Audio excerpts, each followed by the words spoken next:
The closer we are, the less we'll see. Let's talk about Now You See Me, Now You Don't.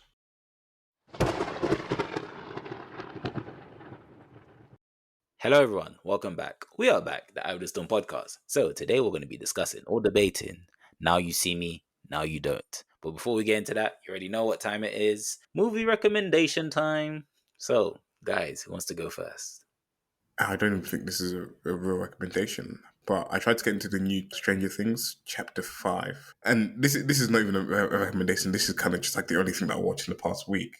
But it's just frustrating how in modern day they can't produce seasons back to back. Like back in the day, they used to do like 20, 25 episodes in one season and then come back next year and do it all over again. Whereas like with Stranger Things, it's like I was really into it when it first kind of got going. Now I don't know. I tried to play it and like I think I played about like 40 minutes of it, and I was like, I don't think I care anymore. Like I really don't think I care about how this plays out, how sort of what happens to these kids. These kids aren't even kids anymore because they're all like grown up, and one's even married and stuff like that. I feel like it's just like lost its magic. It's lost its spark a little bit. Even like other stuff like House of the Dragons and stuff like that. It's like, mate, it's taking like 2 or 3 years between each season. It's like by the time it comes around, I couldn't even tell you what happened in previous seasons. I tried to watch it. I think it was like fine enough as it was, but it's just annoying, and like it kind of takes away the connection that you have to some of these shows. And like by the time it's come out, it's like who cares really? So fix your schedules, please.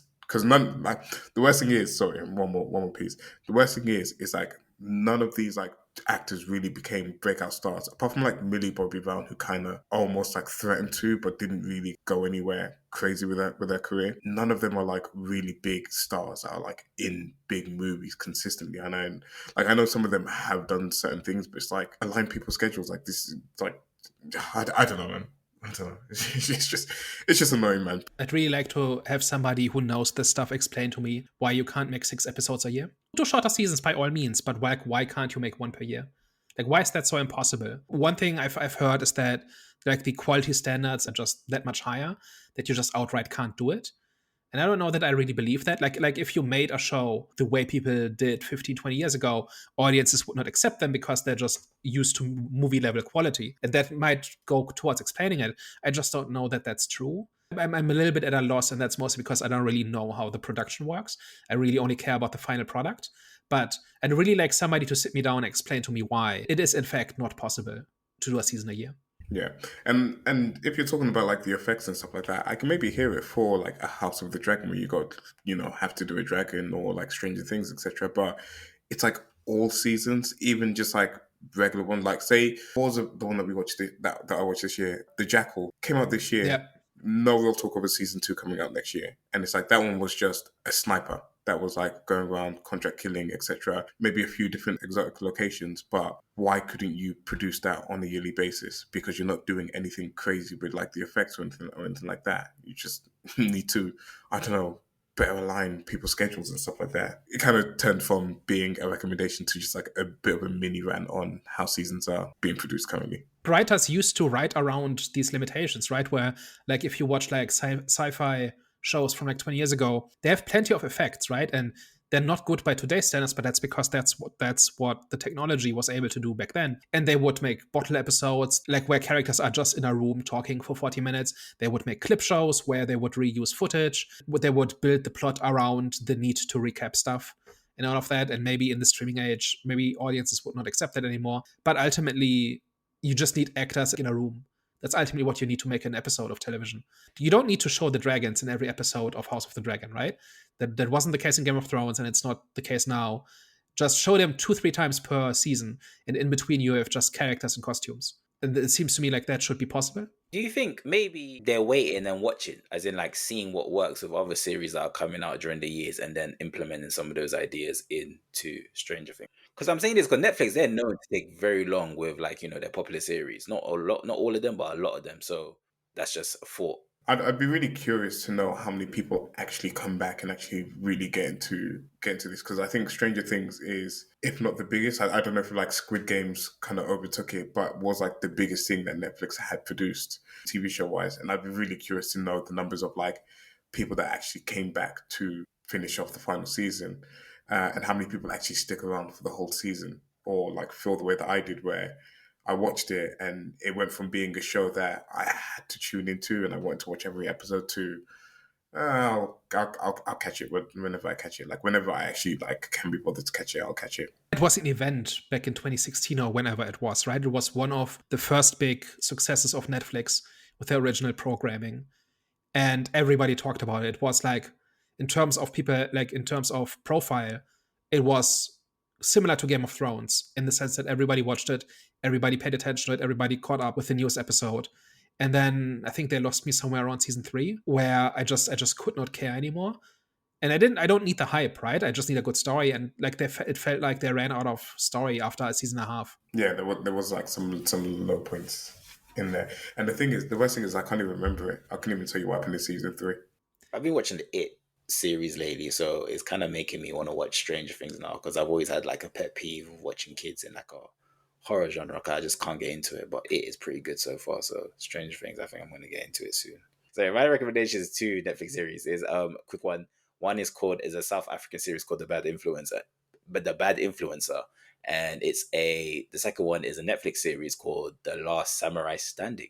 Two of them are really, really good. I'm like, Netflix have been releasing like good stuff, even Amazon too, but Netflix have been releasing some good stuff lately. The Bad Influencer is about a single mother who teams up with a social media influencer, and the single mother makes counterfeits luxury bags and they sell them online, and obviously that comes with a whole bunch of trouble because now they enter the whole criminal world. The police are after them, and the single mother is dating one of the police officers, and yeah, it gets a bit sticky there. But South Africa, they've been dropping a lot of good things recently, so I like watching African TV.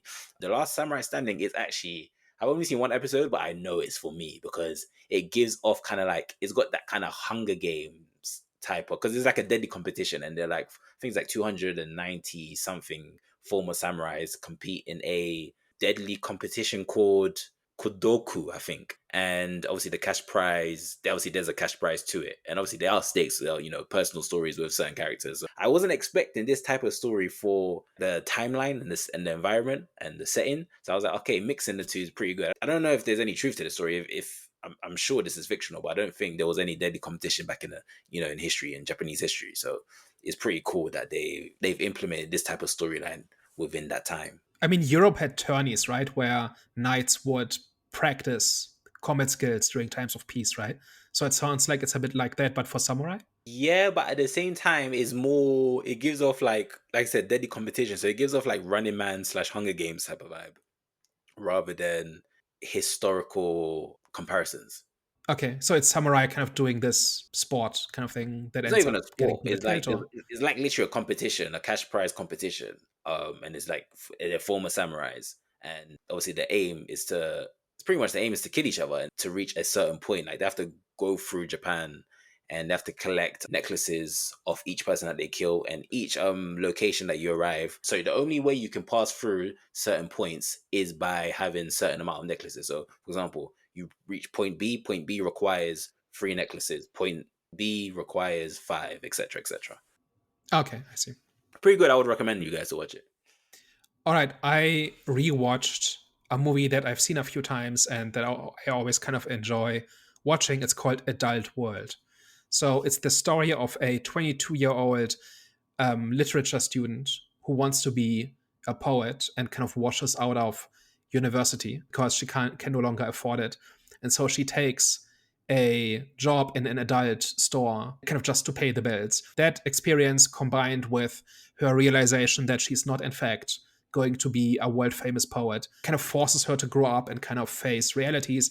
And then she encounters this washed up poet who was one of her inspirations and one of the reasons she wanted to be a poet. And he's kind of a lazy grifter who kind of wrote a few good poems 20 years ago that made him a bunch of money, and he's kind of been coasting on that, and he's a complete disappointment. It's kind of in this genre of millennial adulting movies where sometime around like in the early 2010s, millennials as a generation kind of began entering the workforce and began kind of realizing that the glamorous lives they had imagined for themselves were not going to come to pass. And as a group, kind of we're not having a good time with it. And there's a lot of like, this is like people who use adulting as a verb and stuff like this, right? And I always found this really this really tedious and kind of annoying. But this is one of the few versions of this that is actually kind of interesting and enjoyable, because it's got a very human core where this very pretentious 22-year-old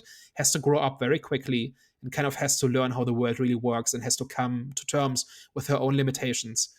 And it's just very human, it's well acted, it's well written, and you really care for her in terms of how pathetic she kind of is, and then you cheer for her when she kind of grows up throughout the movie. Just looking at this, it's at Wikipedia, it made a box office of $20,000. So I'm the only person in the world who likes this movie. So that's why I want to recommend it, because it's just a good time. It's not that heavy, it's not that depressing, but it's kind of in that vein of look how terrible life is kind of movie. But it's kind of manages kind of this balance where you still have a good time watching her overcome these hurdles, and it's not just wallowing in self-pity for 2 hours. So that's kind of one of the main reasons why I like it. Damn, 20,000. Yeah, well, I like those hidden gem type of films, so I'll check out the trailer to that to see if it's my kind of film. But yeah, damn.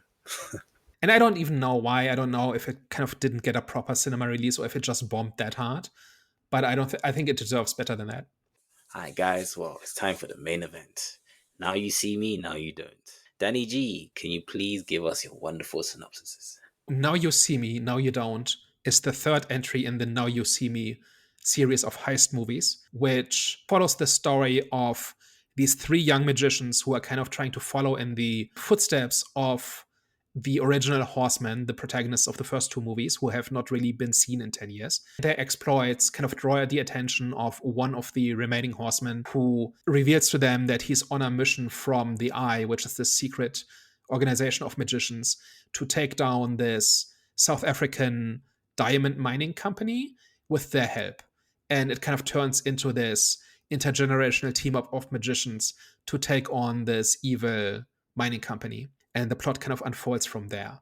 So what did we think of Now You See Me, Now You Don't? I treat this film like a standalone film, even though I've seen the first 2, but I just don't remember the first 2 whatsoever. So it clearly didn't really have that much significance in my life. Watching the film, I would say they had good moments, and it was I would say it was fun. It was cool seeing some of the illusions that I was seeing. I'm sure Now You See Me 1 and Now You See Me 2, like that's the main purpose of the film, just to make you have a good time, and like the illusions are mainly the highlights. So I think when it came to like the illusions, it delivered. So I don't know how much of it was real, but like the question behind what was real and what wasn't was something which kept me engaged, because I was trying to wonder, I'm like, nah, that can't be real. I'm sure that's effects.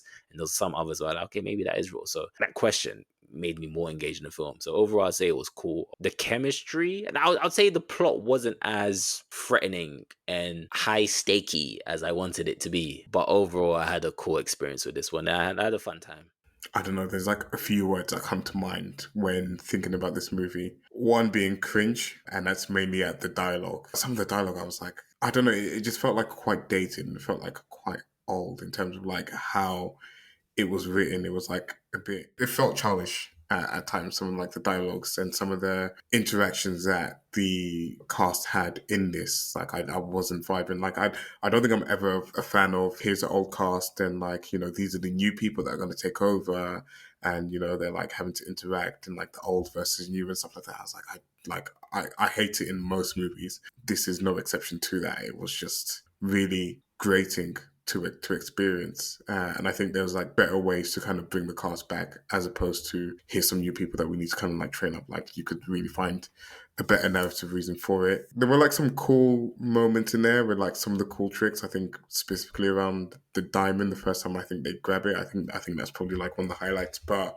I don't know, you're kind of like left scratching your heads, and we'll kind of talk about like what's real and what's not and what's possible. But for me, it just kind of felt like they were just like sorcerers, and I just laughed at it because I was thinking of the one where it's like one guy and they like throw out the napkin and it turns into a complete other guy, and then he punches and I'm like, please be serious. Like, and I don't know how realistic or how believable they try to make it. And you know, if you're not going for realism, then I guess it's fine, it's whatever, and you just want to like do some cool things to wow the audience. But I think it would really kind of bring you a little bit more into the movie if you were actually doing stuff that was really possible in real life. Like, again, with like the whole, like, when they snatch a diamond, and we're kind of getting to it a little bit more, but like when they like snatch a diamond and they explain it, I'm like, yeah, for the most part, I can kind of see how that could play out in real life. Whereas other things, I'm like, there's just no way.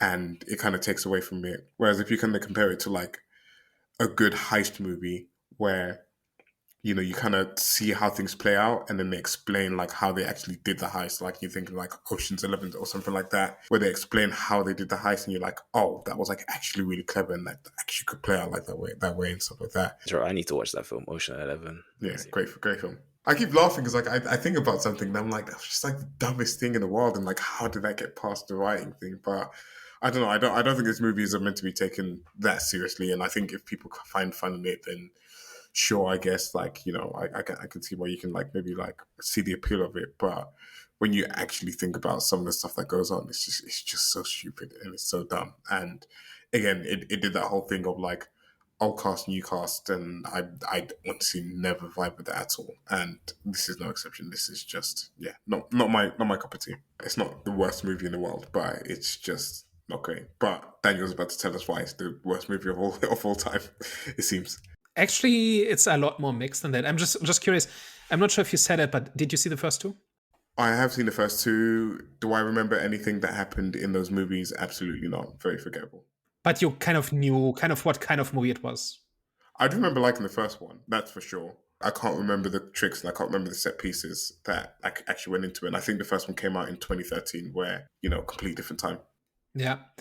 All right, so for me, this was probably one of the most mixed bags in a while. I've always kind of had a love-hate relationship with the Now You See Me movies because I really like the idea, like a magic-themed heist movie. Totally on board with that idea. The problem I had with the earlier movies, there's quite a few, but I thought this movie kind of fixed a bunch of the problems of the previous movies. For example, by having not as many outright CGI sequences when we're supposed to be seeing magic, or just outright impossible stuff. Like there's a little bit there, but there's quite a few sequences where we see them doing tricks against other people, and so we kind of see the trick being done, and that is kind of the fun that I want out of this movie, right? Like there's a scene where they need to kind of replace the photographer, and so they need to intercept him at the train station, and so they steal the sign from the real driver.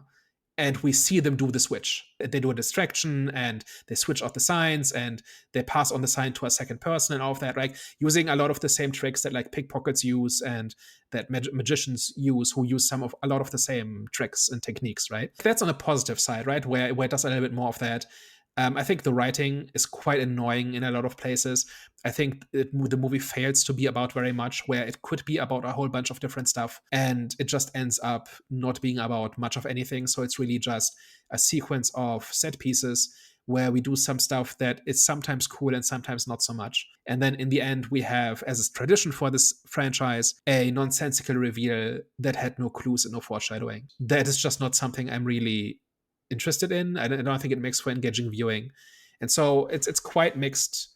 There's a bunch of stuff in this I like, a lot of stuff I don't like, even though this is the kind of movie I want to see more of. Just feel good action comedies that show some skill on screen, right? In terms of the stunts and in terms of clever set pieces and stuff like this. And this does a little bit of it, but not quite enough to be really good. So overall, it's a very mixed bag. Let's talk about it. On the element of like the magic and kind of it working, sometimes it not.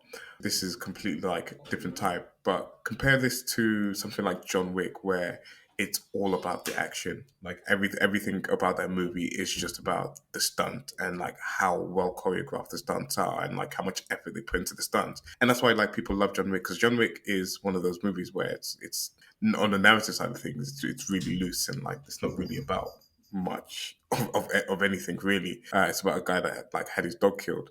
But if they like really lent into it and actually cared about like the magic and like really putting in a strong effort on the magic element of the heist, I think you'd get like such a great movie out of it, and like people would like really like memorize the set piece. And again, like I'll compare it to like Tom Cruise with the Mission Impossible. Like we can agree that the Mission Impossible series are a bunch of nonsense narrative wise, but you remember it for the stunts and for like the effort that they put into some of the stuff that they do around that. Like you said, this is a very unique idea. This is like something completely different. Like use the magic for doing a heist. If you just tried a little bit harder to just make it believable, then I think you'd get so much more people on board. Well, actually, it makes money. It makes a good amount of money. But I think me personally, I'd care a little bit more if it was that. These movies are printing money. And the current one, not so much, but I think the previous two made quite a bit of money. In the promotional material, they will not shut up about how much of it is practical. And James Franco swears up and down he can slice a banana in two by throwing a playing card and stuff like this, right? Where he learned that skill for his character. I just wish the movie was built around real magic tricks, like, and real techniques.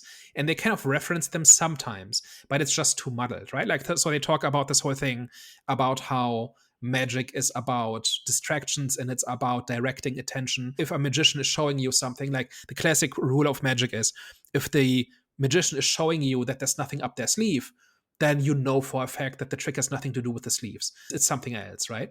And often when you see behind the scenes, like there are these like shows where magicians will show how some of the tricks get made, it's all very straightforward. Like they're not that elaborate. It's just about executing a simple trick in a way that the audience doesn't catch on, and where the impossible thing seems real to the audience, right? I just wish the entire story was built around these simple magic tricks where they pool kind of their talent. They kind of do this sometimes a little bit, but I just wish the entire movie was built around it, where everything they do is drawn from kind of the repertoire of magic, and there were no CGI fake outs at all, and there was nothing exaggerated, and it's all possible within the realm of magic kind of thing. And I think that would make it more fun, that would make it more compelling, and that would kind of get people more excited about the magic. Because like with CGI you can do anything. So like especially in the second one there were like sequences that are just outright impossible. And here we have this whole thing about like when they like you mentioned it, when Atlas throws up like a tablecloth and then when it drops, Jack is there and he punches the guy. That is just not happening, right? Or when there's the scene where the old and new Horsemen come together, they kind of pull off these magic tricks to impress each other, right? And I thought like for a while that was like a really fun sequence where they are kind of bragging to each other about how good they are and how much they know about magic. It kind of sold me on the idea that these were magicians kind of trying to impress each other. And then Henley does the quick change, and it's just in a flash of CGI. You cannot just improvise a quick change act, right? This is when you change your clothing instantly, essentially, right? And you have to set it up, you have to prepare, you cannot simply do it. Like a card trick I buy, you can just do off the top of your head, quick change, I don't buy it. And that was again the point where it lost me, even though I was totally on board with it when they were doing the card tricks and the mentalism and stuff like that. So you didn't buy that they changed the helicopter into a cardboard one and then zip wired down the building onto a roof. That's another one that just does not make sense. Like if it was far away and if the lighting was bad, then maybe. But they actually climb into a helicopter and then they cut and it turns into a cardboard cutout. Sorry, I don't buy it.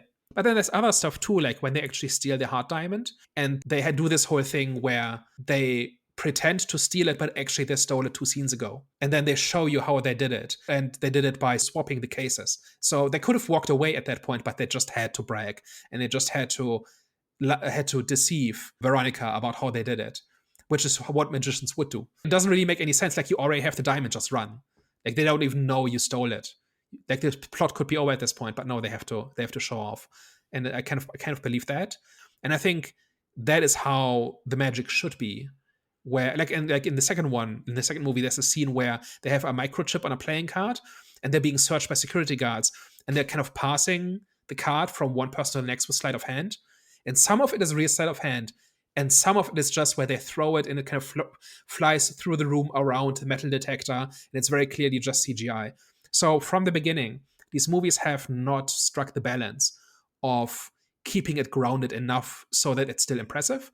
Like John Wick is not impressive because we've never seen anything like this before. It's impressive because Keanu Reeves learned how to shoot a gun. And he's actually doing the stunts. And Tom Cruise actually does the stunts. Like you said, right? Like those are examples of where less impressive. Like, you could put more impressive stuff on camera with CGI and all of that, but it's more impressive because we've been promised it was real. And here it's kind of similar, where the magic would be more interesting if it was real and if they never cheated and nobody could pick it apart, right? So it's all a very mixed bag, and it's kind of where these movies keep me frustrated. Let's go straight to the question of the introduction of the younger magicians. How did you guys feel about them? The whole setup with the finance bros and stuff like that, to me, it didn't make sense. So, like, are you telling me that they put on this like massive show of the Four Horsemen just to rob these finance bros who were at the bar on the event, to say that they didn't really like magic? And I can't remember clearly, but didn't they say that you had to like solve like some type of code to get to the place? But these guys didn't look like the type of people that would go through the effort to solve it just to turn up to the show, just to say that they don't like magic or they don't believe in whatever, or whatever like got them annoyed or whatever like that. And maybe I'm remembering it wrong, but if that is how it played out, I'm like, what? Like, your big whole thing for the night was to take money off of these guys that were doing crypto whatever, and it's like, what were the steps that you took to get them there so that you could rob them essentially, and stuff like that? And I don't know, it kind of got off on the wrong foot for me. I was like really scratching my head. That was like one thing that like bugged me immediately about the movie, was you set up this whole thing just to rob these guys, and how did you know that they were going to be in the room? And they do it in every movie, right? Like, every movie has at least one scene where they do this Robin Hood routine, where they steal the money from scummy people and then redistribute it to everybody who's in the room. That was kind of this whole thing about the legacy of the old Horsemen, right? Where the new magicians kind of grew up on the stories of the Horsemen, and so that they're taking their shtick and they're, like, on the one hand coasting on their reputation, or on the other hand continuing their work after they've been gone, right? I never thought those were the strongest sequences in those movies, but there's been one in every movie, and it's kind of part of the formula. And I'm not opposed to it being in the movie. I just say, just do it better, make it a little bit more sense, or make it a little bit more believable from the get-go. For me, it felt like lazy. It felt like, okay, this is obligatory, and they did it in the most uncreative way possible. Make it like a corporate event where they're spending their money showing off by hiring these expensive legendary magicians or whatever. You know what I mean? Like, that could have been a way to do it. The idea that these crypto bros are showing up at this underground event, like you said, not terribly believable. If it was just a standard club and they just showed up to make fun of the act or something, that would be one thing. But it does not quite hold together, I don't think. I'll be honest with you guys. I think I'm guilty of what many people have done with this film in terms of the viewing experience, because I will agree and say that the film was very loose in terms of it wasn't that great. However, I was waiting for the illusions. So I think that's what most people were waiting for, was the illusion. So I don't really think a lot of people were really paying attention to the storyline. I think the storyline came secondary to most of us, like me as well. And I didn't think, and at first that wasn't why I was going into the film, I admit. However, after seeing the first trick, I was like, oh, okay, that was pretty cool, even though it just didn't really make sense. But it caught my attention. So after that, I wasn't really paying too much attention to the story and how it came into fruition, even though the ending, like I said, the ending for me was like, that just came out of nowhere. However, throughout the film, I was more so intrigued with the illusions and just waiting for it. So I think that was like the film's cheat code. I don't know what people's opinion on this film is. I don't know if it was widely liked, but I think many people, maybe like me, was like, they weren't really paying attention to the storyline as much. They were just, the fun of it came from seeing the illusions. Yeah, reviews seem to be pretty mixed. It's, I think, currently at 60% on Rotten Tomatoes. The different pieces should support each other. Like, you can have a very basic story if it means we get to see the magic tricks, and that would be fine. Like, I would be singing the praises of this movie if it was a simple, serviceable story that made sense, and that was just an opportunity to put together these set pieces. Totally fine. I do think there's too much of the story to just be ignored completely. I don't think it's broken or anything, but it's just not good enough, I don't think. Like, I did not enjoy the story, and I was actively waiting for the talky bits to be over, which is not what I want out of a movie. And I think there was plenty of opportunity to do more with this, right? So just having the villain be a little bit more interesting, or make them a little bit less cartoonish. You can make them totally scummy scumbags and still have them be a little bit less of a cartoon villain, I think. Just to start with. I mean, they did the classic thing of, oh, I'm going to put you in this trap and you're going to wait slowly for this trap to complete and then you're going to die, but I'm not going to stay in this room and watch this trap unfold or whatever. It was like the most mustache twirling villain. It's almost like something out of Phineas and Ferb with like and this is kind of going back to my Disney days, but Doofenshmirtz or whatever like that, and the platypus where you just put them in the trap and you just know eventually they're going to break out the trap. It was just like that level of villain in this type of movie. Yeah, Austin Powers made fun of this over 25 years ago, right? This whole death trap, and then I'm gonna walk away and I'm gonna just trust that you die, but I'm not gonna verify. Actually, you know what I mean? This is like 60s, 70s stuff from like James Bond movies. And this movie just did it. I don't know if there was like a reason why Veronica had to leave, but couldn't she have left some henchmen with some guns just in case these 8 magicians find a way out of the inescapable box, including one of the world's best escape artists, who you know is an incredible escape artist, right? One thing I did like about that sequence is that apparently, I've not checked this, but they at least pretend that it's referencing a real magician who apparently died because the sand got wet and so all the calculations were off and so the trick didn't work as it was supposed to. And knowing magic history, that's what lets them escape. I like that idea, and I really hope that that's a real episode from Magic History. Because if it isn't, that's a little bit cheap. And if it is, that shows me that people did their homework, which is a little bit more fun. The movie has not really convinced me that they did their homework in this. And I really hope they did. Which does not change anything about the whole, why are there no guards? Another thing as well about like this whole thing is, she's like a dealer to like all of these like dangerous people all over the world, and these magicians just kind of get up in the room and like take the diamond, and no one pulls out a gun and says and acts as they're supposed to in that situation. Like, Yeah. You can imagine if you like rob a diamond from a bunch of like dangerous people. One, I mean, they would just see the opportunity to take the diamond and go, because like the person that's selling has lost control of it, and if you know, whoever gets it, find his keepers type situation. But there's just like story elements of it where I think you're right, Daniel, is that they spend too much time on the story parts, and then when you think about the story parts, you're just like, doesn't make sense and doesn't quite sing, and it's like it's just a bit jarring when you like really just like think about everything. And we didn't even talk about Morgan Freeman's character when we're talking about magic tricks, where they were in a room and then the police are coming, and then he like kind of tells everyone to run in this funhouse, whereas he then has a hatch that goes underground in the room that he was in, and the room seals off from everyone on the outside. And it's like, we're doing stuff for the spectacle as opposed to trying to make the story make sense. It's like, if you're gonna like have people run through this funhouse,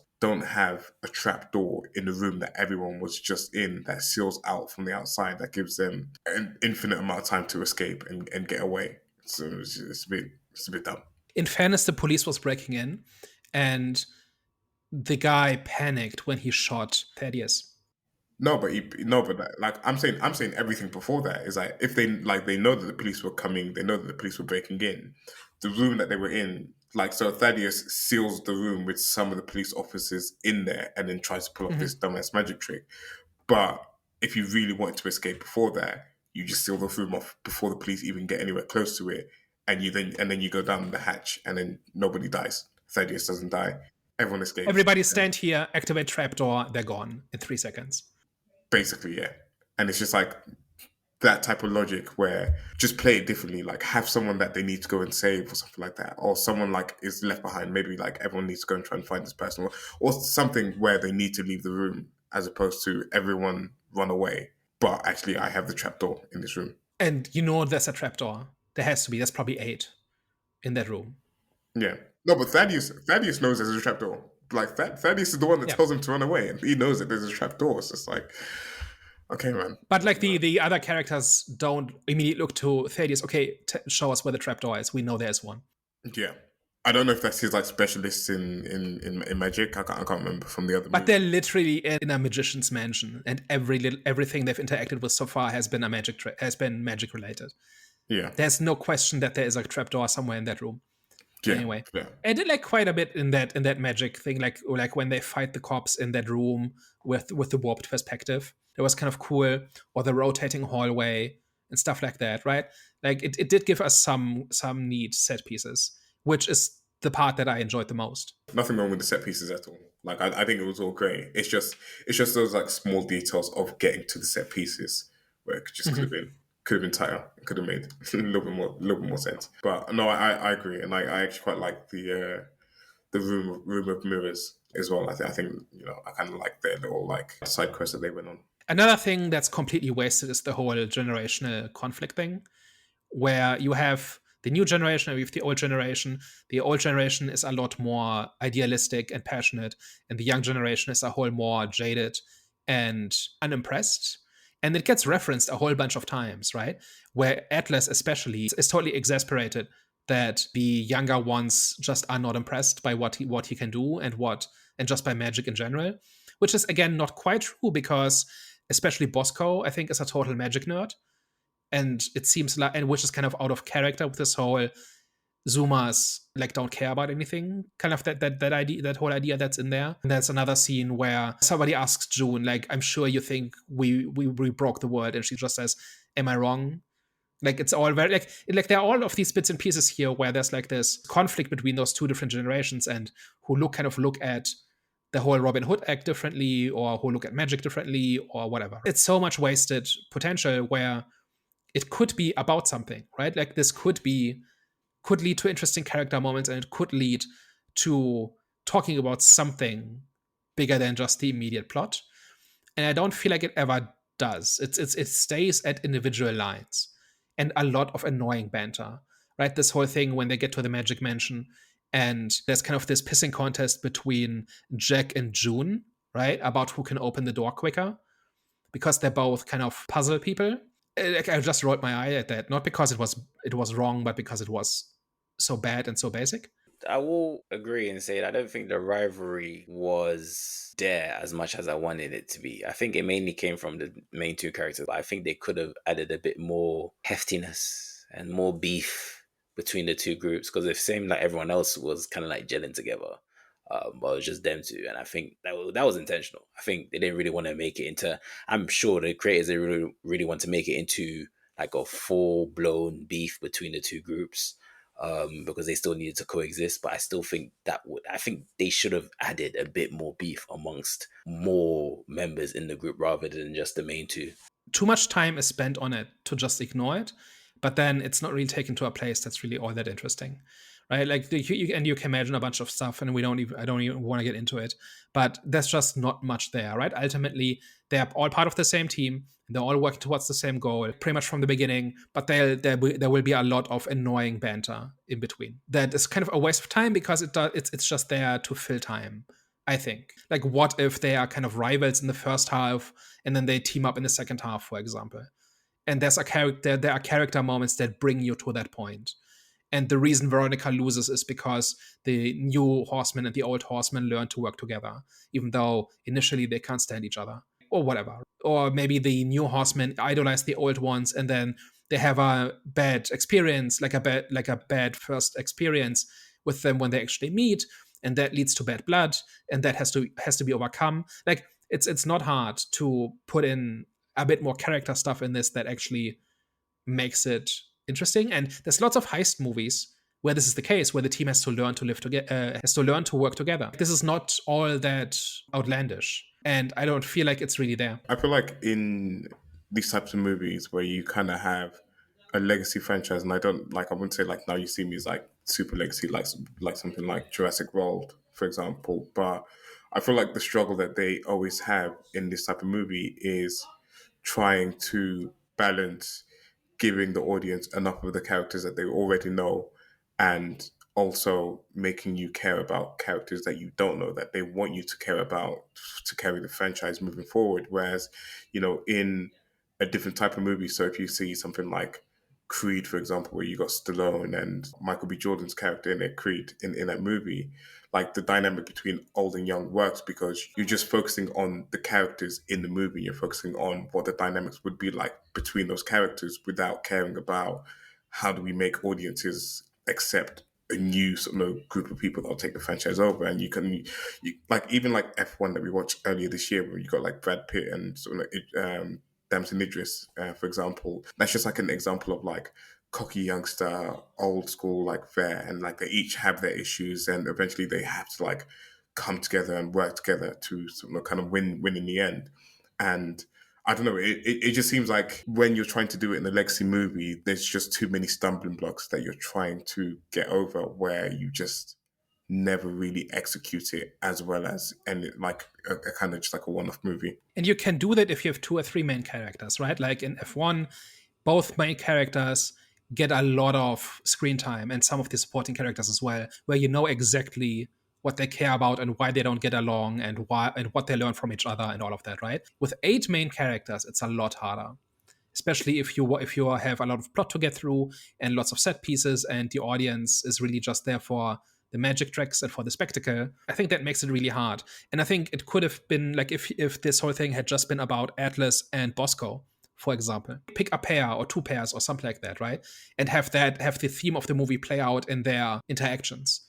That I think would have worked much better. Instead, we get so many characters that there's just no time for anything. I'm trying to think of a movie that's actually done it well. Because like I said, I always hate it when they try to do it. And I'm trying to think Avengers. of a movie that's... I mean, Avengers is characters that we already knew, because that was on my mind. But Avengers was characters that we'd already knew from their own individual movies kind of going into it.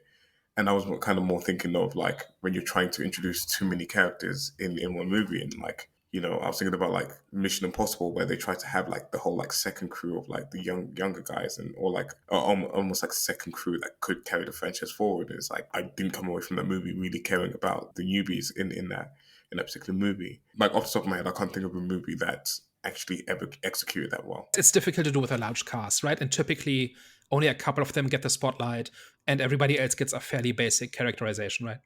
And like you said, Avengers works because we already know the characters, and so we can handle their character moments and their interactions very quickly, and you can get through a lot of those without the movie being too overstuffed.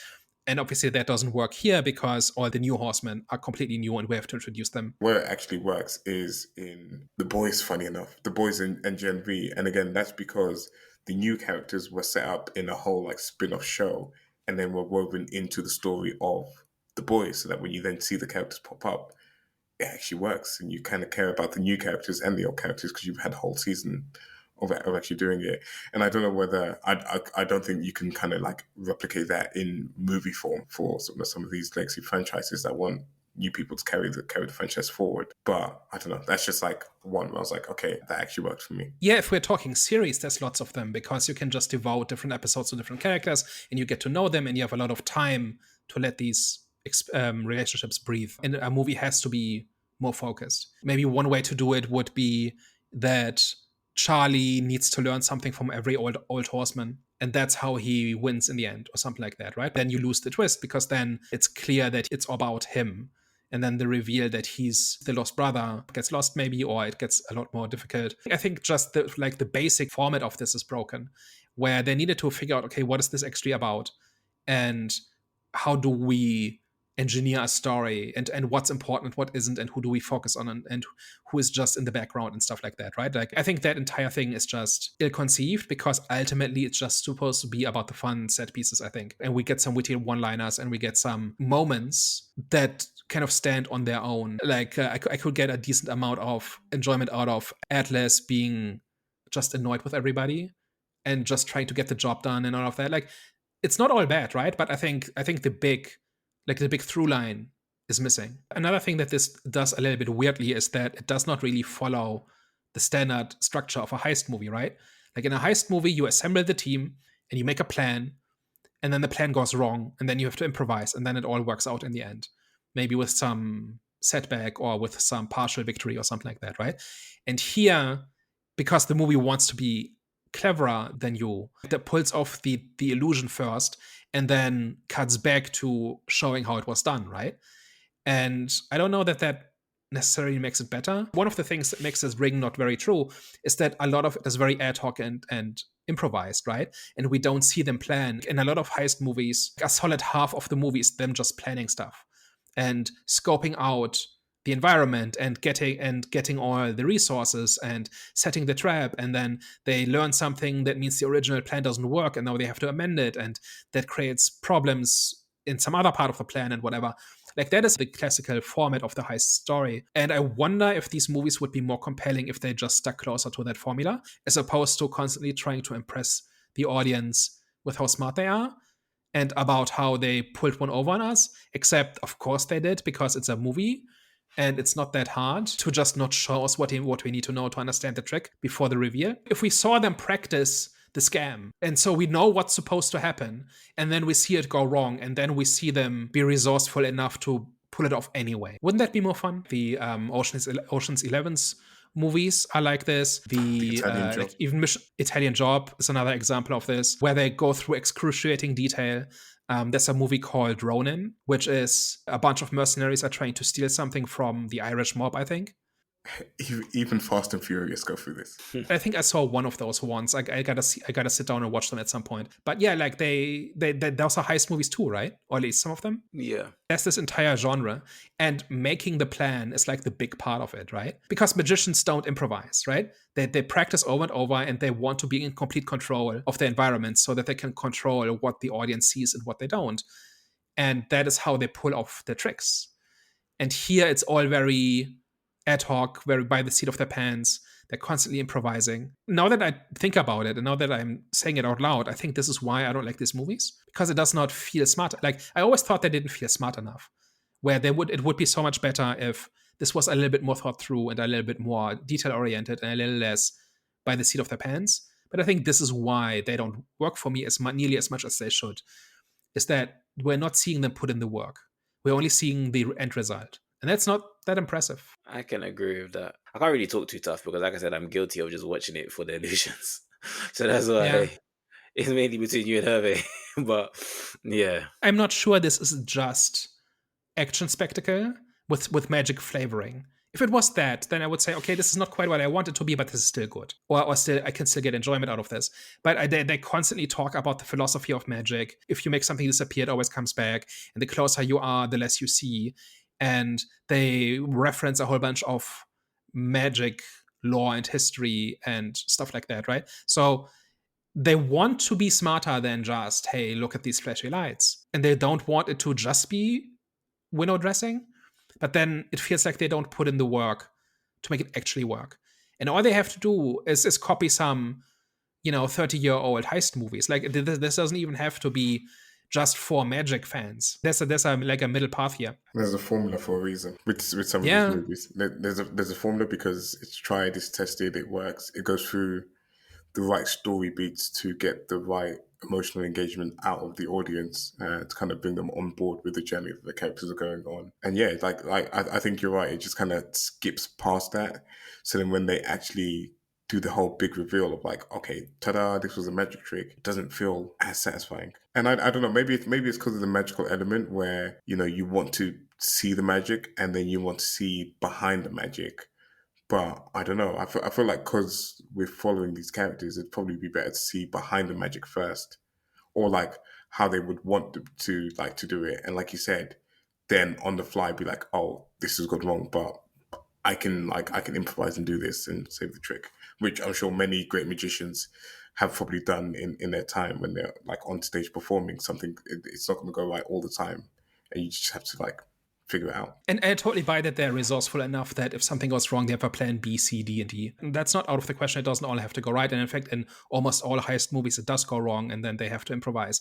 And at that point, we've established what everybody can do and what's plausible and what isn't and all of that, right? So I do think this is kind of the big flaw that's dragging down these movies. Another one is, how do we feel about the twist reveal? Because every movie in this series has had a big twist reveal. And here it turns out that Charlie is the lost Vanderberg brother, and he is the one who has been faking the invitation from the Eye in the first place in order to get all the Horsemen out of hiding and out of retirement to do this job so that he can be in the position to take over the company from his sister, who thinks she killed him 10 years ago or 20 years ago, whatever. That was a question mark, because like you said, there wasn't really any foreshadowing or hints that was going to happen. Clearly, that was just there done for the shock value. The ending didn't do nothing for me. I was pretty confused. However, the way that it concluded, besides the ending, it was clearly a setup for, like you said before we spoke, Daniel. And Now You See Me Fall. So I think overall it was a goodish way of introducing the new characters. But in terms of the ending itself, firstly, the African accent. That was so funny. I was like, where the hell did the African accent come from? But it was random and funny. But I've actually read that this is a really good South African accent. no, but I'm saying why? Oh wait, are they from South Africa? Yeah, Veronica is South African, and that is why they have this like 200-year-old diamond mine company. But they could just switch it on and switch it off then. Do you know what was so funny is when I was watching the movie, at first, I don't even know why, I thought she was meant to be like Dutch or European or something like that. And she was putting on the accent, and I was like, why does this Dutch accent sound so South African? I was so confused. And then I quickly realized, no, I'm just wrong, and it's actually meant to be a South African accent. And props to them. Yeah. It was done really well. I will say, though... But the guy never had it, though. Yeah, he never had it until the end. That's why I was confused. There's a few things here. One of them is Afrikaans is derived from Dutch. So that makes sense that it sounds a bit Dutch. I don't speak either of those languages, but just I've read opinions by people from South Africa said, yep, this is the accent. And I didn't notice her slipping in and out of it. I thought it was pretty consistent. In addition to that, if Charlie is the child of, what is it, the nanny or the housekeeper, then he probably didn't speak Afrikaans, I would say. I'm not entirely sure about this, but isn't that the language that the Dutch descended white population of South Africa speaks? And if they had a black maid, would she have been an Afrikaans speaker? That's too much history for me, I can tell you, mate. I don't know. But like, first of all, he does not switch into the South African accent when he is alone with Veronica, right? I think if there's any plot hole here, it might be that. But it could also be that he's been on his own for 20 years and has just not been there has been in the US for that long. We don't know how he got there, right? We don't know how he survived the car wreck, and we don't know how he got to the US. It's said that he's been in and out of foster care, but he's not American. So it does not quite hold up, but I think there's maybe ways to make it work. Maybe he got adopted by an American family or something like that. I don't know, right? But I think there's a reason for why he does not have the South African accent. There's enough context there to say he maybe lost it 10 years ago. But he was speaking with a South African accent on the phone. That's why I was a bit confused. He can fake it, yeah. Yeah, you can fake it too. Okay, yeah, you're right. You're right. But that's why I was like, but I forgot that I didn't even know he was from South Africa. So that's how you know I wasn't paying attention to the story. So if I knew that before, okay, that makes sense. But when I was watching, I was like, wait, hold on, where the hell did the South African accent go when you're speaking to her on the phone? You know what I'm saying? So that's why I was a bit confused. Yeah. The bigger problem I have with all of this is how it comes out of nowhere. I think there's a brother mentioned once at some point, but I don't think it's like there's not a big deal made out of the fact that she killed her half brother out of anger. Ultimately, she killed the nanny because she was angry with her father for having cheated on her mother, and her mother then killed herself. And so she killed the nanny out of revenge. And apparently, her half brother was also in the car. Right? That's apparently what happened. If it's mentioned at all, it's mentioned very briefly that there even was a brother. And apparently, they knew each other well enough that she taught him that magic trick that she learned to impress her father and never got any recognition for it. But she taught it to her half brother, who was like, why would they even live in the same house? Why would they even know each other? And then that led him on a path to being a lifelong fan of magic, because his evil half sister, who despised his existence, taught him a magic trick. What? Like, if you're gonna make that make sense, you have to do a lot more work to actually get all the pieces together. And I'm pretty sure it doesn't actually make sense, aside from being really boring storytelling, because at no point was I invested in there being a brother or the brother seeking revenge. What if we had known that this brother existed and that is who was blackmailing her, and everybody thinks that's a different person than Charlie, and then it kind of turns out it's the same person? But why is that even interesting? Like, why is it even interesting that he tricked the Horsemen into going on this mission thinking it comes from the Eye?